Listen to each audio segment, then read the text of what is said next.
పిల్లల కోసం మాత్రమే నీతో కలిసుంటున్నాను అని ఏ భార్య అయితే భర్తతో అంటుందో, అది వాళ్ళకి ఎప్పుడో జరిగిన విడాకులతో సమానం.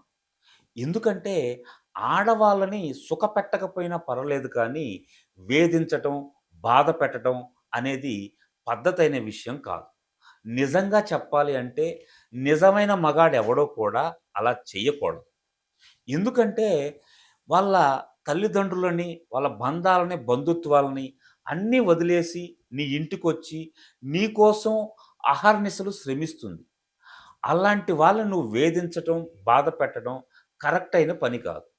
ఏదో కొంతమంది ఆడవాళ్ళు మగాళ్ళని హింసించారని, అత్తామామలు పోడు చేస్తున్నారని కేసులు పెట్టారని, అలా చేశారని చెప్పేసి మిగతా వాళ్ళని కూడా చులకన చేసి బాధ పెట్టడం అనేది కరెక్ట్ అయిన విషయం కాదు. ఏమంటారు ఫ్రెండ్స్? మీ అభిప్రాయాన్ని కామెంట్‌ల రూపంలో రాయండి.